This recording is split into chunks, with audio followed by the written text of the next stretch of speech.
Começo por saudar todos os presentes e dar as boas-vindas aos ilustríssimos membros das instituições aqui presentes, instituições do país, aos ilustres representantes dos partidos políticos, das organizações profissionais angolanas, do corpo diplomático, das igrejas, das autoridades tradicionais. Muito bem-vindos a todos.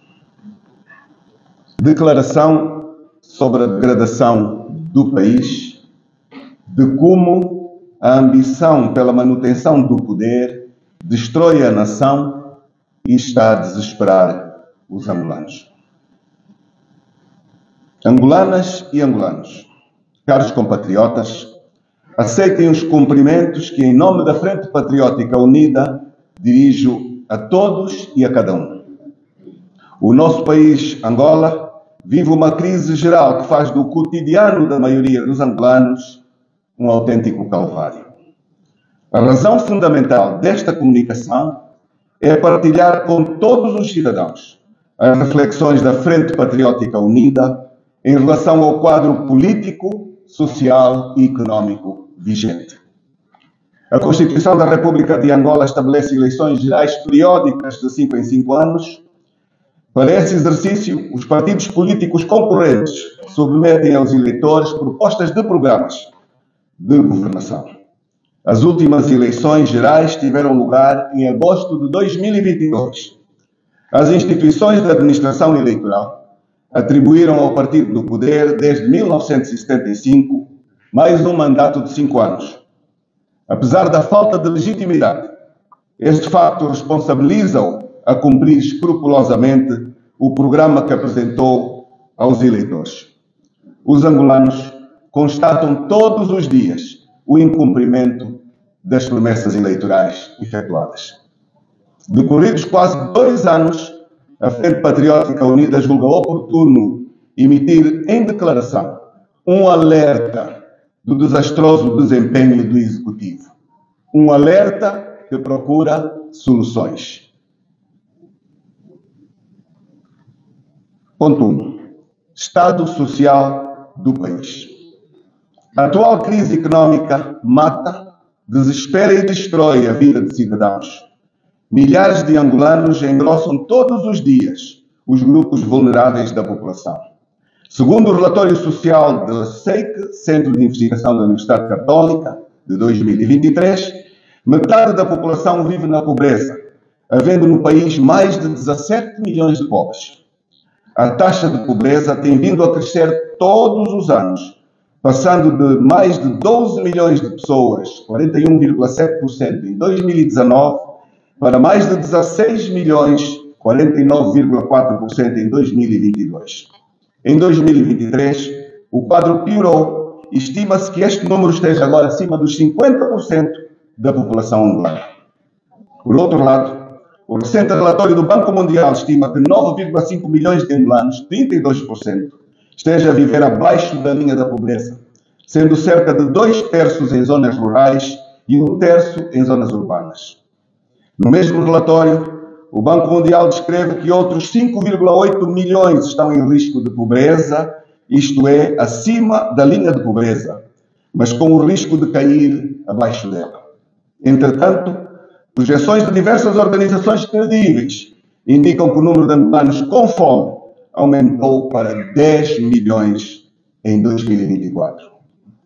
O relatório global do Programa Alimentar Mundial sobre a crise alimentar de 2023 descreve que a falta de água e a fome em Angola estão na origem da malnutrição, que afeta milhões de pessoas, enquanto 1,58 milhões enfrentaram insegurança alimentar aguda em 2023. O relatório global do Programa Alimentar Mundial avança ainda que o número de angolanos com fome aumentou de 3 milhões em 4 anos, passando de 4,4 milhões em 2017 para 7,4 milhões em 2021. E hoje está muito pior.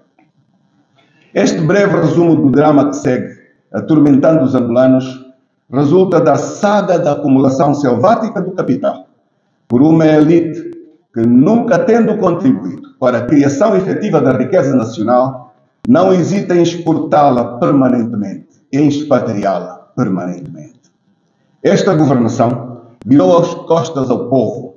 Esta governação virou as costas aos empresários e aos trabalhadores angolanos.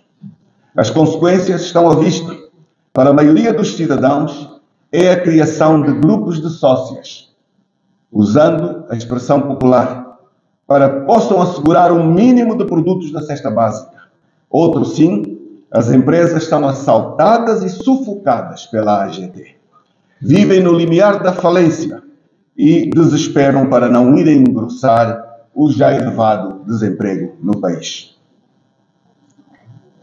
1.1. O estado caótico do sistema de saúde e a decadente situação da educação e ensino do nosso país. O Executivo prioriza a construção de grandes hospitais para os cuidados terciários de saúde, negligenciando as pequenas unidades para os cuidados primários, e esquece a construção de infraestruturas básicas necessárias a uma saúde pública que seja sustentável. No campo da educação, constata-se um deliberado esquecimento da importância do ensino primário, cuja consequência imediata é o contínuo aumento da iliteracia no país, causando imobilização nos subsistemas subsequentes. Por outro lado, dados do último relatório da Unicef apontam para mais de 22% de crianças em idade escolar fora do sistema do ensino. A economia ao serviço da elite. Ponto 2. Inflação, contratação simplificada e créditos adicionais.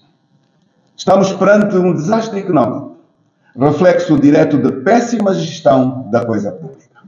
A elevada taxa de inflação e a desvalorização acentuada da moeda são as características marcantes desta crise económica que trouxeram o despesismo desenfreado, a completa indisciplina orçamental, a falta de transparência e a fuga à prestação de contas por parte do governo são a raiz da crise. Longe de contribuir para a consolidação macroeconómica, a gestão desastrada da coisa pública impõe desequilíbrios macroeconómicos acentuados para os quais o Executivo tem estado incapaz de encontrar soluções adequadas. A falta de transparência vem expressa no abuso da contratação simplificada e ajustes diretos como modalidade de eleição da contratação pública. No primeiro mandato do atual Presidente da República, das 700 contratações públicas lançadas, 508 foram adjudicadas por ajuste direto. Outra forma de dizer, por contratação simplificada. De janeiro de 2023 a junho do corrente ano, o titular do Poder Executivo decidiu a arrematação de 95,4% de empreitadas e contratações públicas por ajuste direto. Eu repito, 95,4%, sem concursos públicos. A entrega de contratos milionários sobre a via do compadrio e do amiguismo. Há desprezo total da agricultura, que deveria ser de facto a base da atividade económica. A este propósito, 23 meses depois das eleições, vale a pena cobrar ao Executivo o ponto de situação do propalado Plano Agrão. Até prova em contrário, não passa de mais uma daquelas manobras diversionistas que não produziu nada para a economia. O Executivo não tem um plano coerente de edificação de infraestruturas que seja consentâneo com a estratégia de desenvolvimento do país. Tudo é improvisado e sujeito aos apetites corruptos de governantes empresários. A prova irrefutável disto é a sujeição dos projetos à contratação simplificada como permanência. Noutros casos, as soluções preconizadas chegam mesmo a roçar o absurdo, como é o caso do recém-anunciado teleférico urbano de Luanda. Associados às contratações simplificadas são os chamados créditos adicionais suplementares. Nas últimas semanas, voltamos a ter notícias muito inquietantes sobre o uso abusivo e a instrumentalização dos créditos adicionais pelo titular do Poder Executivo. Em tão pouco tempo, foram promulgados sucessivamente vários decretos presidenciais para a abertura de créditos adicionais em diversos organismos estatais.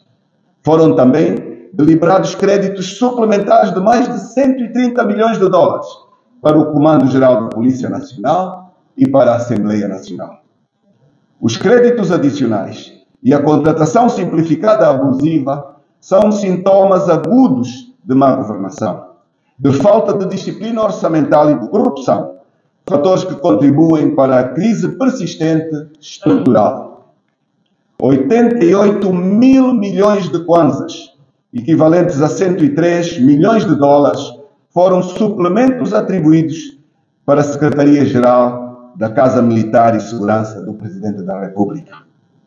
Além de representarem um claro surto de despesismo, não existem garantias de que essas verbas não venham a ser desviadas para outros fins inconfessos. Para se avaliar devidamente a sua magnitude, basta pensarmos que esta verba é mais de metade da verba inscrita no Orçamento Geral do Estado para a província de Cabinda. Os créditos adicionais têm, de facto, subvertido a função do Orçamento Geral do Estado, pois são recursos e reforços financeiros feitos à margem do orçamento, sem prova de que servem mesmo o interesse do Estado e o bem comum dos angolanos.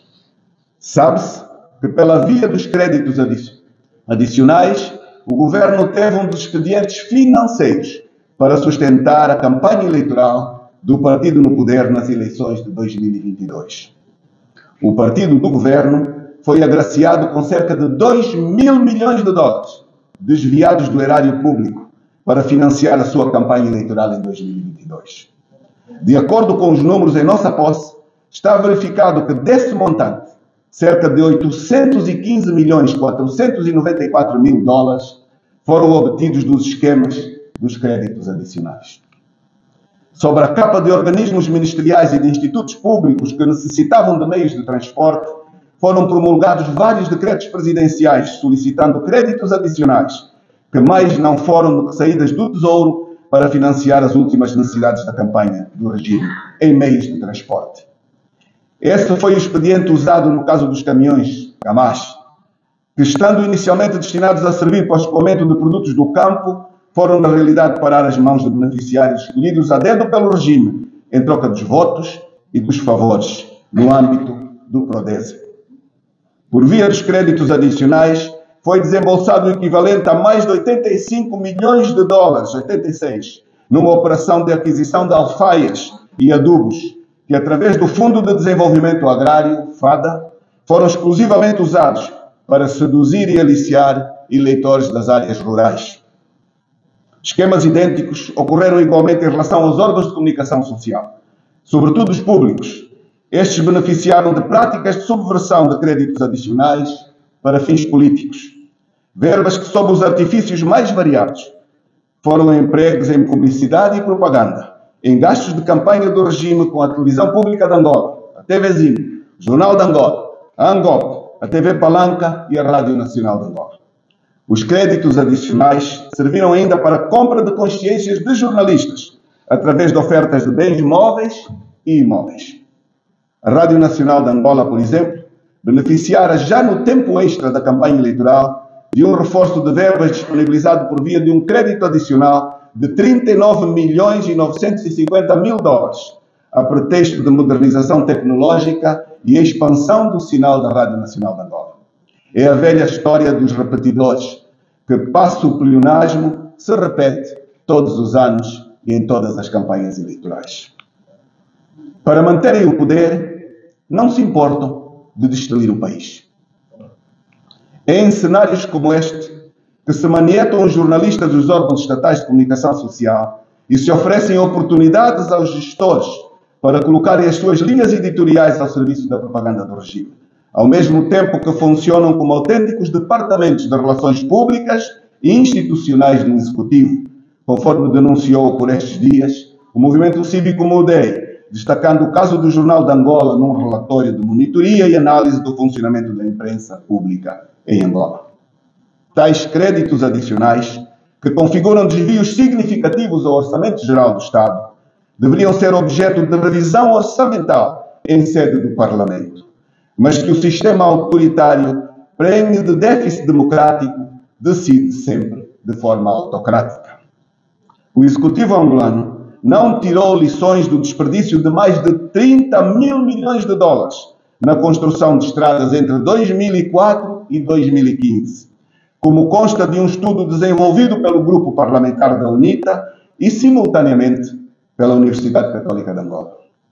Como prova do que afirmamos, de 2016 a 2023, já foram aplicados mais de 12 mil milhões de dólares americanos na construção de estradas.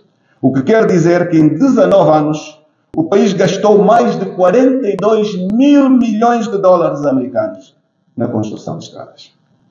Com este exorbitante valor, seria possível construir autoestradas em todas as províncias do país. Porém, o país não tem ligações interprovinciais adequadas e o estado degradado das estradas não permite nem eficiência nem eficácia nas deslocações. Estas práticas estão a matar angolanos. O aeroporto Dr. António Agostinho Neto é outro exemplo do desastre financeiro intrínseco a um projeto de infraestruturas que não se encaixa adequadamente no plano de desenvolvimento do nosso país. Concebido a partir de projeções do número de passageiros num determinado período considerado mirabolante por muitos especialistas, a conclusão efetiva das obras e a sua entrada em funcionamento tem conhecido sucessivos adiamentos que multiplicam os custos globais da obra. Chamou a atenção a construção de um muro para impedir a travessia desordenada da linha férrea por populares numa extensão de 45 km, no exorbitante valor de 135 milhões de dólares, o que dá um valor aproximado de 3 milhões de dólares por quilómetro do muro. Falta de transparência e um claro indicador de corrupção a que a Procuradoria-Geral da República e a Inspeção-Geral do Estado fecham os olhos. As questões atinentes à mobilidade em Luanda constituem matéria cujas soluções deveriam resultar de ampla concertação social, numa perspectiva multidisciplinar, encomendando estudos às universidades angolanas e não só, e ouvindo amplamente e de forma estruturada as comunidades que são geralmente detentoras de saberes valiosos, quanto as vozes ignoradas e sempre vilipendiadas pelas autoridades. Mas é evidente que o imbróglio Luanda só se resolve com investimento massivo no resto do país e com a realização das autarquias locais, em simultâneo e em todo o país. O governo, como sempre, prefere falar consigo mesmo. Em resultado, as soluções que preconiza como metro de superfície são geralmente muito onerosas e com elevadíssimos custos de manutenção, dificilmente suportáveis nas atuais condições em que a crise assumiu já contornos estruturais e não mais conjunturais. Noutros casos, as soluções preconizadas chegam mesmo a roçar o absurdo. As soluções de mobilidade de Luanda clamam também pela restituição da rede de catamarãs entre os Ramiros e o Panguila, desde que devidamente integrados numa rede funcional e harmoniosa. Outro sim, as soluções de mobilidade para Luanda requerem a potenciação da rede ferroviária urbana, numa perspectiva não apenas do aumento de frequência dos comboios na linha Bungo-Viana, mas também numa ótica de expansão gradual da rede ferroviária para o Cacoaco, para o Calumbo, para o Benfica, por exemplo. Se devidamente integradas estas modalidades, muitos problemas de mobilidade em Luanda seriam mitigados. 3. Estado democrático e de direito. A situação atual de Angola continua a ser de total subversão do Estado de Direito. O último ranking da Freedom House, instituição americana não governamental que acompanha o desenvolvimento da democracia e liberdades do mundo, considera Angola um país não livre, não democrático. Da análise dos seguintes fatores: grau de transparência e liberdade na eleição dos órgãos de soberania, Executivo e Assembleia Nacional, grau de liberdade e transparência da legislação eleitoral e entidades organizadoras dos processos eleitorais, participação e pluralismo político, centralização versus descentralização administrativa, liberdades civis, liberdade de expressão, liberdade e direito de associação, confiança ou a credibilidade no sistema judicial, autonomia e liberdades individuais. Em 100 pontos possíveis, Angola obteve desastradamente apenas 28. Verifica-se em Angola a proeminência do partido-Estado sobre as instituições do Estado. O caráter republicano da Polícia Nacional e dos serviços de forma sistemática, impondo sobre elas ordens superiores, contrárias à Constituição e contrárias à lei. Fruto deste comportamento desviante de caráter estrutural do regime, tornam-se frequentes as violações dos direitos humanos e das liberdades fundamentais. Quanto a indicadores que configuram o ranking democrático no mundo, dos 180 países analisados pela Freedom House, em 2023 Angola ocupou o 125º. Destes indicadores, destacam-se para Angola as posições 137 no que diz respeito ao indicador político, 163 no indicador económico, tudo na cauda, 125 no indicador legislativo, 126 no indicador social e 104 no indicador de segurança. Ações de intolerância política promovidas por membros do partido que governa proliferam. Apesar da violência exercida sobre pessoas indefesas, os seus autores saem sempre impunes, indicando conivência com as autoridades policiais e judiciais, em vez de obediência estrita às leis. Os recentes ataques contra deputados do grupo parlamentar da UNITA em missão de serviço na província do Cubango continuam até hoje completamente impunes. O atentado a um deputado em Malães não mereceu tratamento responsável por parte das instituições, muito menos da própria Assembleia Nacional, de que faz parte. Apesar dos ataques a dirigentes da UNITA na Lunda Sul, apesar da vandalização das sedes do Bloco Democrático, todas estas práticas, combinadas com violência, continuam na completa impunidade. A comunicação social estatal está sequestrada e ao serviço exclusivo do partido no poder.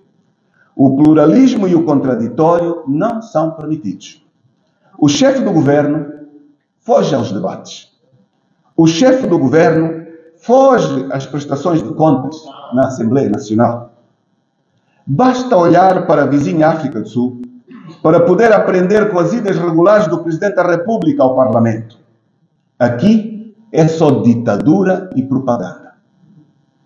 O sequestro da comunicação social estatal que penaliza os partidos políticos é extensivo às organizações sindicais e outras organizações da sociedade civil, que não gravitam na esfera do poder e são também vítimas da censura. A Constituição de Angola é perentória quanto à institucionalização do poder local autónomo sob a forma de autarquias locais. Em vez de obedecer ao comando constitucional, o partido no poder e o Presidente da República, em violação por omissão, adota manobras dilatórias, como é o caso da proposta da divisão político-administrativa do país. Agora também a divisão de Luanda, sem qualquer respeito pelos cidadãos, que nunca são auscultados e que não é um assunto urgente nem determinante para a resolução dos problemas que afligem a cidade, que afligem a província, que nos trazem a fome e o desemprego.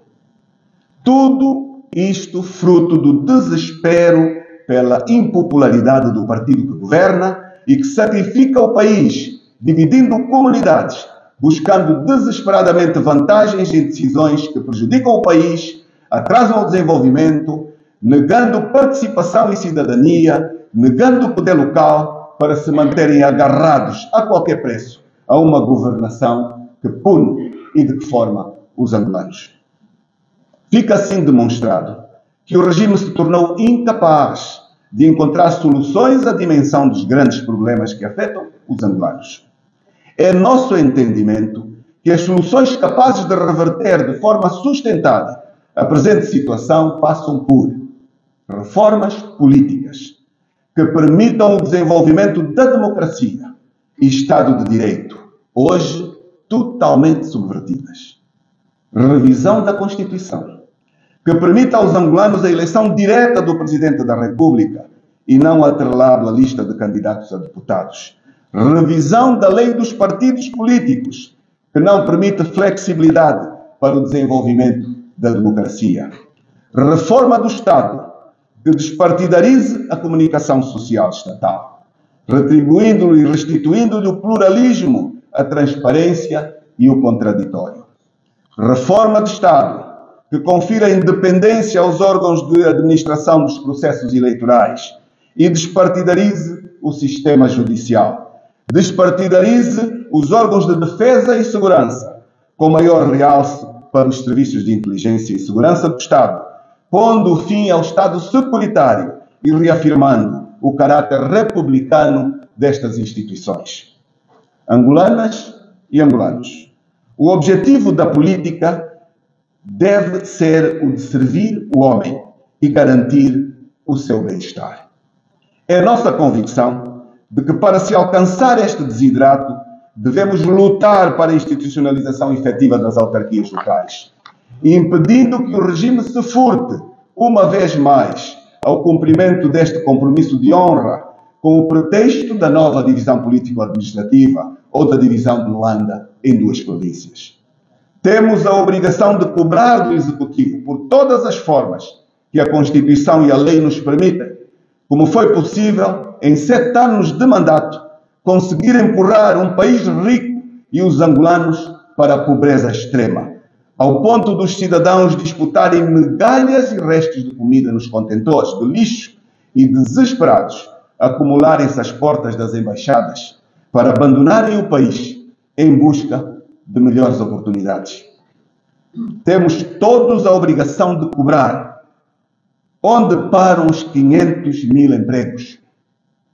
Temos todos a obrigação de cobrar a tão aprovada promessa de que ninguém está acima da lei, quando o Tribunal Supremo desrespeita a lei e desacata acórdão do Tribunal Constitucional, ameaçando perigosamente a estabilidade, abrindo precedentes de elevado risco.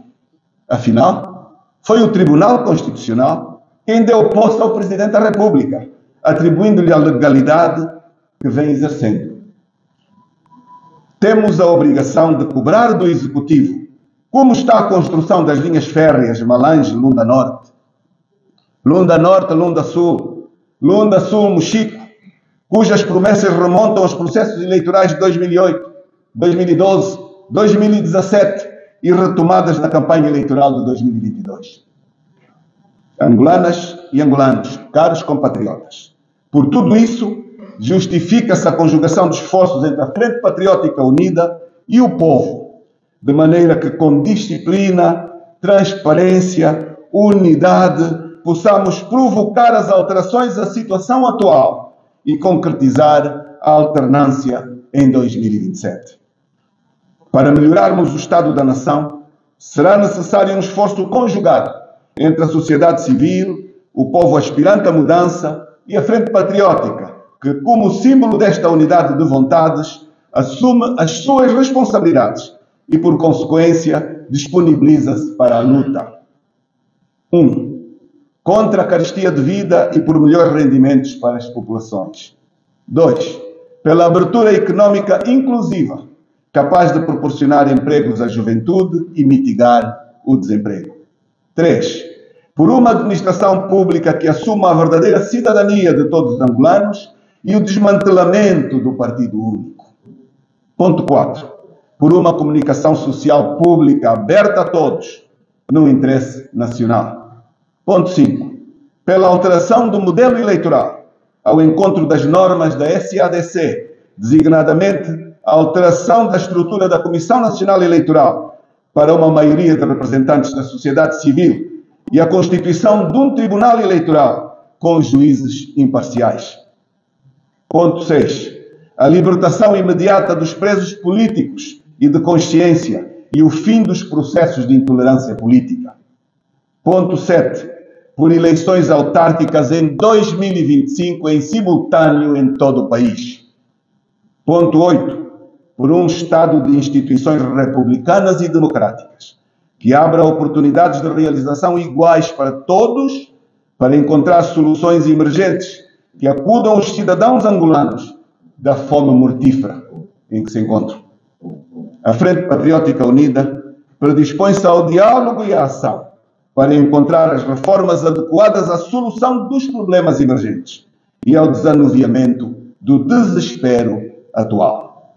Por isso, a Frente Patriótica Unida conclama as forças vivas da nação para que em conjunto se organize uma agenda comum visando os objetivos citados.